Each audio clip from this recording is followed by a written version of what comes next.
Hi friends, இன்றைக்கி நம்ம beads எப்படி நம்ம ஸ்டிச் பண்ணலாம் அதை தான் பார்க்க போகிறோம். ஸோ நிறைய பேருக்கு இந்த பீட் ஸ்டிச்சஸ் ரொம்ப கஷ்டமாக இருக்கும்னு சொல்லுவாங்க. பேசிக்காக பீட்ஸ் நம்ம ஓரளவுக்கு தைக்க ஆரம்பிச்சிட்டோம் அப்படின்னாலே ஒரு சிம்பிளான சாரீஸ் கூட நம்ம என்ன பண்ணலாம்னா போட ஆரம்பிச்சிடலாம். இப்போ அதுக்கு இந்த மாதிரி ஃபஸ்ட்டு ஒரு லைன் போட்டுக்கிறேன். ஏற்கனவே நான் உங்களுக்கு மெட்டீரியல்ஸ் காட்டியிருப்பேன். ஸோ பீடெல்லாம் ஸ்டிச் பண்ணணும் அப்படின்னா இந்த மாதிரியான நூல் தான் நீங்கள் எடுத்துக்கணும். இது பீட் லோட் பண்ணக்கூடிய நீடில் பாருங்கள் பெருசாக இருக்குது. ஸோ இந்த மாதிரி எடுத்துக்கோங்க. நம்ம நாட் போட்டுடலாம். அது துணி தைக்கிற நூல் மாதிரி தான் இருக்கும். அதை ஏற்கனவே நான் உங்கள்கிட்ட காமிச்சிட்டேன். அந்த கலராகவே நீங்கள் வாங்கிக்கோங்க. இந்த மாதிரி நாட் போட்டு நம்ம எடுத்துக்கலாம். இப்போ என்ன பண்ண போகிறோம் அப்படின்னா நம்ம தைக்க ஆரம்பிக்க போகிறோம். ஸோ கொஞ்சம் ஸ்லோவாக நான் சொல்கிறேன், அதை தெளிவாக கவனிச்சுக்கோங்க. இங்கே பாருங்கள், நான் இந்த பீடு எப்படி லோட் பண்ணணும் அப்படின்றது கூட ஒரு ஷார்ட்ஸ் தான் உங்களுக்கு லோட் பண்ணியிருந்தேன். ஸோ அதையும் நீங்கள் பார்த்து தெரிஞ்சுக்கோங்க. இப்போ ஒன்று மட்டும் நான் எடுத்து காட்டுறேன் பாருங்கள். ஒவ்வொன்றா இப்போ நீங்கள் ஸ்டார்டிங்கன்றதுனால 1, 2 அந்த மாதிரி எடுத்து எப்படி பண்ணலாம். இந்த மாதிரி ஒன்று ஒன்றா கூட நீங்கள் எடுத்துகிட்டு உள்ளே போடலாம்.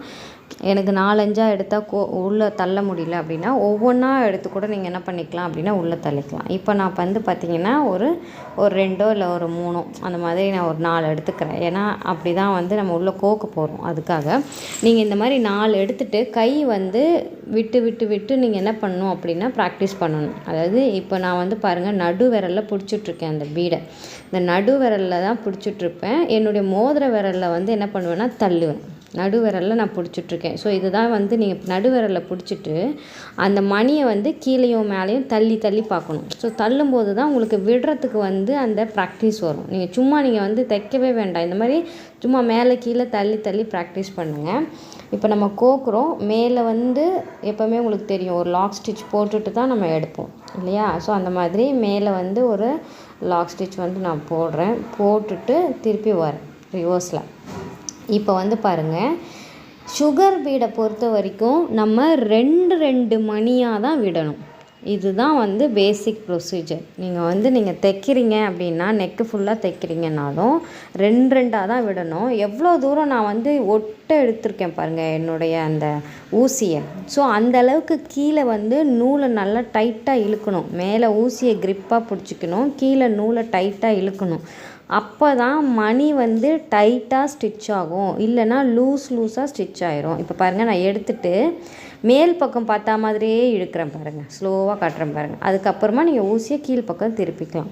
ஸோ இழுக்கிறப்போ ஊசி மேல் பக்கம் வரணும். அப்போ அடுத்த 2 விடுறேன். கீழே நல்லா இழுக்கிறேன் நான் என்னுடைய நூலை. ஏன்னா அது ஊசியில் மாட்டிகிட்ருக்கேன்னா வெளியில் வராது. நல்லா இழுத்துட்டு லாஸ்ட் வரைக்கும் அப்படியே அந்த மணியில் டச் பண்ணுற அளவுக்கு நல்லா டைட்டாக இழுத்துட்டு மேல் பக்கம் பார்த்தா மாதிரி நான் ஊசியை இழுக்கிறேன் நூலை. அதுக்கப்புறமா கீழே இங்கே பாருங்கள், நான் உங்களுக்கு காட்டுறேன் பாருங்கள். இந்த ஊசி இழுக்கும்போது மேல் பக்கம் பார்த்தா மாதிரி இழுத்துட்டு அதுக்கப்புறமா நீங்கள் டேர்ன் பண்ணிக்கலாம். ஸோ இப்படி இந்த பாருங்கள், மேல் பக்கம் பார்த்தா மாதிரி இழுப்பேன். அதுக்கப்புறமா ஊசியை டேர்ன் பண்ணணும். அப்போ தான் அந்த நூல் எதுலேயும் மாட்டாமல் வரும். சரிங்களா. ஸோ இந்த மாதிரி தான். இப்போ உங்களுக்கு எனக்கு 4 எடுத்து 2 விட தெரியலனா இந்த மாதிரி 2 எடுத்துக்கோங்க. 2 எடுத்துகிட்டு அந்த மாதிரி விட்டு பண்ணுங்கள். அப்புறம் 2 எடுத்து ஸ்டார்டிங்கில் நீங்கள் பண்ணுறதா இருந்தாலும் ஓகே. நல்லா ஆனால் கீழே எந்த அளவுக்கு நீங்கள் நூலை இழுக்கிறீங்க, மேலே எந்த அளவுக்கு அந்த ஊசியை க்ரிப்பாக பிடிக்கிறீங்க, அதுதான். இப்போ பாருங்க, எடுத்து பார்க்குறேன் எவ்வளோ டைட்டாக இருக்குது பாருங்கள். இந்த மாதிரி டைட்டாக போடணும். அப்போ தான் நீங்கள் ஃப்ரேம்லேருந்து எடுக்கும்போது லூஸ் கொடுக்காது. நீங்கள் 3, 4 விட்டுட்டீங்க அப்படின்னா இந்த மாதிரி எலும்பி வந்துடும். ஸோ நீங்கள் சீக்கிரமாக நான் தைச்சி முடிக்கணும், அந்த ஒரு ப்ளவுஸ் சீக்கிரம் நெக்கு முடிக்கணும்னு நினச்சிங்க அப்படின்னா என்ன ஆயிரும்னா அது எலும்பி வந்துடும். அந்த நீங்கள் இதுலேருந்து ஸ்டாண்டுலேருந்து எடுத்தோடனே எலும்பி வந்துடும். ஸோ அந்த தப்பு மட்டும் எப்போவுமே செய்யக்கூடாது. 2 தான் விடணும். இப்போ பாருங்கள், இந்த மாதிரி கையை விட்டு விட்டு விட்டு ப்ராக்டிஸ் பண்ணுங்கள். இப்போ நான் கையை விடும்போது 2 விழுந்துதா, அந்த மாதிரி 2 கீழே விழணும் நீங்கள் விடும்பொழுது. இப்போ பாருங்கள், 2 மட்டும் விட்டுட்டு என்னுடைய ரிங் ஃபிங்கர் இருக்குது இல்லையா, மோதிர விரலால் தள்ளுறேன். என்னுடைய நடு விரலால் நான் மணியை பிடிச்சிட்ருக்கேன். என்னுடைய மோதிர விரலால் தள்ளுறேன். சில பேர் என்ன பண்ணுவாங்கன்னா மோதிர விரலால் மணியை பிடிச்சிக்கிட்டு சுண்டு விரலால் தள்ளுவாங்க. ஸோ அது அவங்களுடைய வாட்டத்துக்கு ஏற்ற மாதிரி. இப்போ 2 விடுறேன். என்னுடைய மோதிர விரலில் தள்ளுறேன். நல்லா கீழே டைட்டாக பிடிச்சிட்டு ஸ்லோவாக இழுக்கிறேன். இப்போது இதே ப்ரொசீஜர் தான் நம்ம ஃபுல்லாக என்ன பண்ண போகிறோம் அப்படின்னா ஃபாலோ பண்ணிகிட்டே வரப்போகிறோம்.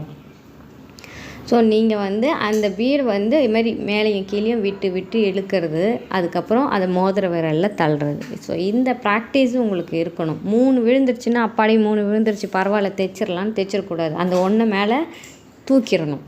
புரியுதுங்களா? இப்போ பாருங்கள், அந்த மாதிரி வந்துருச்சுன்னா மேலே தூக்கிட்டு தான் நீங்கள் வந்து என்ன பண்ணணும் அப்படின்னா தைக்கணும். ஸோ நீங்கள் இந்த மாதிரி தான் நீங்கள் ப்ராக்டிஸ் பண்ணணும். இது வந்து பேசிக் ப்ரொசீஜர். 2 தான் விடணும், 3 விட்டுடக்கூடாது. அதே மாதிரி கீழே டைட்டாக இழுக்கணும். மேலே வந்து ஊசி அந்த உங்கள் மணியை வந்து டச் பண்ணணும். ஃபர்ஸ்ட்டு மேலே தைச்சிருப்பீங்களே அந்த மணியை டச் பண்ணுற அளவுக்கு நல்லா இழுத்துட்டு அதுக்கப்புறமா தான் நீங்கள் என்ன பண்ணணும் அப்படின்னா ஸ்டிச்சஸ் போடணும். கேப்பெல்லாம் தெரியவே கூடாது. கேப் விடாமல் நீங்கள் இந்த மாதிரி போட்டுகிட்டே வரணும். அதுக்கப்புறம் நார்மலாக லாக் ஸ்டிச் போடலாம். 2 விதமான ஸ்டிச்சஸ் இருக்குது. இதுக்கு வந்து நார்மல் ஸ்டிச் தான் போடணும். எப்போவுமே வந்து நம்ம த்ரெட்டுக்கு நீங்கள் ஸ்டிச் பண்ணுவீங்க இல்லையா, லாக் ஸ்டிச் போடுவீங்க இல்லையா லாஸ்ட்டாக, அதே மாதிரி லாக் ஸ்டிச் போடுறேன். பெரிய பீடு பண்ணும்போது இன்னும் ஈஸி மெத்தட் ஒன்று இருக்குது, அது சொல்லி கொடுக்குறேன். ஸோ இந்த மாதிரி நீங்கள் என்ன பண்ணிடலான்னா போட்டு முடிச்சிடலாம். இப்போ அடுத்தது பாருங்கள், 3ஆம் நம்பர் மணி. நான் ஏற்கனவே உங்கள்கிட்ட காமிச்ச மணி உங்களுக்கு டிஃப்ரெண்ட் டைப் ஆஃப் மணியில் இது 3ஆம் நம்பர். அடுத்தது பாருங்கள், இது 4ஆம் நம்பர். அது வந்து 3, இது 4. ஸோ இந்த மாதிரி டிஃப்ரெண்ட் டைப் ஆஃப் மணி இந்த சைஸஸ் எடுத்து இப்போ உங்களுக்கு எப்படி வந்து அது போடலாம் அப்படின்னு பார்க்க போகிறேன். இது ஒன்றா தான் நீங்கள் போடணும். எப்படி சுகர் பீட் வந்து 2 போட சொன்னேனோ, இது வந்து இனிமே வர கொஞ்சம் சுகர் பீடை தவிர எந்த மணியாக இருந்தாலும் ஒவ்வொன்றா தான் கோக்கணும். இப்போ லாக் ஸ்டிச் போட்டுட்டு எடுக்கிறேன். இப்போ பாருங்கள், நான் 3ஆம் நம்பர் மணி எடுக்கிறேன். 3 மணி எடுத்திருக்கேன். ஆனால் ஒன்றா தான் விடுவேன். 1 விட்டுட்டு நல்லா அடியில் இழுத்துட்டு மேலே வந்து ஸ்டிச்சஸ் போடுறேன். மேல் பக்கமாக இழுக்கிறேன் பாருங்கள் என் ஊசியை. அப்புறமா இந்த கையில் தள்ளணும். அப்புறமா ஒரு லாக் ஸ்டிச் போடுறேன். அதுக்கப்புறமா பாருங்கள், அதே மாதிரி போட்டுட்டு ஒவ்வொன்றா விட்டு தான் போடணும். 3ஆம் நம்பர் 4ஆம் நம்பர் எந்த மணியாக இருந்தாலும். இப்போ பாருங்கள், இதையும் வந்து நம்ம போடுறோம். இப்போ வந்து பார்த்திங்கன்னா 4ஆம் நம்பர் மணி எடுக்கிறேன். இதுக்கு கீழே இப்போ நான் உங்களுக்கு போக்கும்போதே உங்களுக்கு வந்து டிஃப்ரென்ஸ் தெரியும் பாருங்கள். இப்போ வர மணி வந்து பார்த்திங்கன்னா கொஞ்சம் பெரிய சைஸாக இருக்குது இல்லையா, இதுதான் 4ஆம் நம்பர். ஸோ இந்த மணியை வந்து நான் என்ன பண்ணுறேன் அப்படின்னா இதில் ஸ்டிச் பார்த்தீங்களா, உங்களுக்கு மேல் பக்கமாக ஊசியை இழுத்துட்டு அப்புறமா தான் நான் ஊசியை திருப்புறேன்.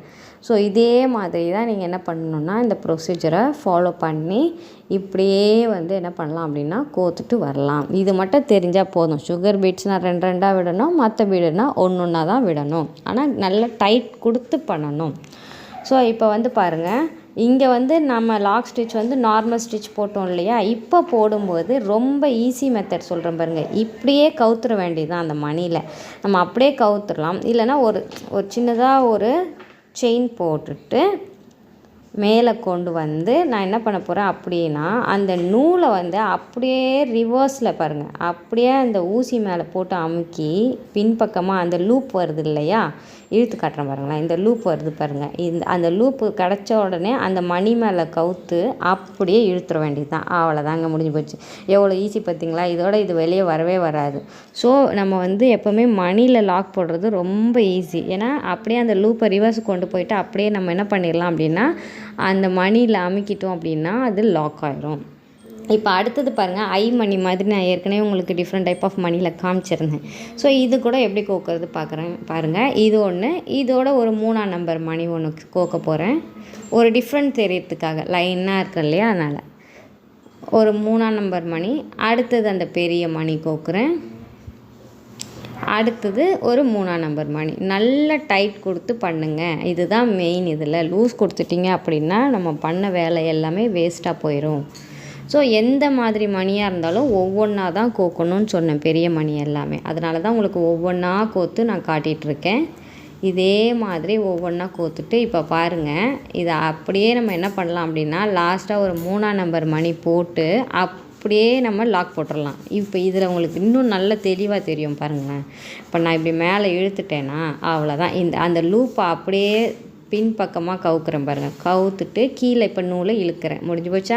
அவ்வளோதாங்க லாக். ஸோ மணியில் லாக் போடுறது ரொம்ப ஈஸி. ஆனால் இந்த மெத்தடை நீங்கள் சுகர் பீட்ஸில் ட்ரை பண்ணாதீங்க, அது ரொம்ப சின்ன மணி இருக்கிறதுனால வந்துடும். இப்போ கவரில் காமிச்ச மணியும் இதே மாதிரியே நீங்கள் ஒவ்வொன்றா கோத்துக்கலாம். இப்போ வந்து கலர் மணி காட்டுறேன் பாருங்கள். ஸோ நான் சொல்லியிருந்தேன் ஏற்கனவே, நம்மளுடைய சாரீக்கு ஏற்ற மாதிரி கலர் கலர் மணியும் நம்மக்கிட்ட கிடைக்கும், நம்ம கடையில் கேட்டால் கிடைக்கும். ஸோ அந்த மாதிரி மணியும் நீங்கள் வச்சு நீங்கள் என்ன பண்ணலாம் அப்படின்னா, இந்த மாதிரி ஒவ்வொரு கலர் டிஃப்ரென்ஷியேட் பண்ணுறதுக்காக உங்களுக்கு க்ரீன் ப்ளூன்னு காட்டுறேன். ஸோ இந்த மாதிரி உங்களுடைய சாரீக்கு ஏற்ற மாதிரி நீங்கள் கலர் பீடும் வச்சு இந்த மாதிரி பண்ணலாம். ஸோ இதுவும் 3ஆம் நம்பர் சைஸுன்றதுனால நான் ஒவ்வொன்றா தான் கோக்குறேன் பாருங்கள். இந்த மாதிரி ஒவ்வொன்றா தான் கோக்கணும். 3ஆம் நம்பர் மணி விடுறேன், ப்ளூ விட்டுட்டு அடுத்தது இப்போ லாஸ்ட்டாக முடிச்சிட்டதுக்கப்புறம் அப்படியே ரிவர்ஸில் கவுத்துடுறேன் பாருங்கள். கவுத்துட்டு இழுத்துடுறேன். லாக் பார்த்தீங்களா இதில் எவ்வளோ ஈஸியாக இருக்குன்னு. ஸோ இந்த மெத்தடை நீங்களும் ஃபாலோ பண்ணுங்கள், ரொம்ப ஈஸியாக இருக்கும். இப்போ பாருங்கள், இந்த மாதிரி நீட்டாக கட் பீட் மாதிரி இருக்குது. இதை வந்து ஹேங்கிங்க்கு கூட யூஸ் பண்ணுவாங்க. நான் ஒரு சாரீக்கு ஹேங்கிங்க்கு போட்டிருக்கேன், ரொம்ப அழகாக வந்திருக்கு. ஸோ இதே மாதிரி நம்ம வந்து ஹேங்கிங்க்கும் போடலாம், இல்லைனா ப்ளவுஸ் சைடில் வந்து ஃபுல்லாக அந்த யூ ஷேப்பு இல்லை அந்த மாதிரி நமக்கு பேக் சைடு இருக்கும் இல்லையா, நெக்கில் வந்து போடலாம். ஸோ இந்த மாதிரி போட்டுட்டு ஒரு கலர் பீடு ஒன்று விடுறேன். அதுக்கப்புறம் திருப்பி வி மாதிரி கொண்டு வந்து கட் பீடை போட்டுட்டு அப்புறம் ஒரு கலர் பீடை அந்த இடத்துல விடுறேன். அப்போ தான் அங்கே கேப் தெரியாது. ஏன்னா இது வந்து நீட்டமாக இருக்கிறதுனால கேப் தெரியும். இந்த மாதிரி ஒரு கலர் பீடு விடும்போது உங்களுக்கு தெரியாது. ஸோ இங்கே பாருங்கள், இன்னொரு க்ரீன் கலர் பீட் விட்டுட்டு நம்ம என்ன பண்ணலான்னா இதை லாக் வந்து முடிச்சிடலாம் அப்படியே கவுத்துட்டு. ஸோ இங்கே வந்து பார்த்திங்கன்னா வி மாதிரி கிடைக்கிது இல்லையா. இப்போ பாருங்கள், இதை லாக் பண்ணிடுறேன். இதுக்கு நடுவில் நீங்கள் என்ன பண்ணலாம் அப்படின்னா ஏதாவது ஒரு டிசைன் பண்ணிக்கலாம். இப்போ பாருங்கள், எல்லா டைப் ஆஃப் ஓரளவுக்கு வந்து என்ன மாதிரி டைப் ஆஃப் உங்கள்கிட்ட மணிலாம் கிடைக்கிதோ அதெல்லாம் எப்படி வந்து ஓரளவுக்கு ஸ்டிச் பண்ணணும்னு சொல்லி கொடுத்துருக்கேன். இந்த வி ஷேப்பில் நடுவில் ஸ்டோன்ஸ் ஒட்டிட்டிங்க அப்படின்னா ரொம்ப நல்லாயிருக்கும் நெக்கை சுற்றி இது ஒரு மாடல் போடும்பொழுது. ஸோ இதே மாதிரி நீங்களும் ட்ரை பண்ணி பார்த்துக்கோங்க. இந்த மெத்தடை ஃபாலோ பண்ணுங்கள். நான் சொன்ன மாதிரி ப்ரொசீஜர்லேயே போடுங்க. ரொம்ப ஈஸியான மெத்தடு தான். ஆனால் நீங்கள் பீட்ஸ் தைக்க கற்றுக்கிட்டீங்க அப்படின்னாலே நார்மலாக இருக்கக்கூடிய எந்த ஒரு சாரீ ப்ளவுஸையும் போட ஆரம்பிச்சிடலாம். ஸோ ப்ராக்டிஸ் பண்ணிவிட்டு எப்படி வந்ததுன்னு சொல்லுங்கள். தேங்க்யூ.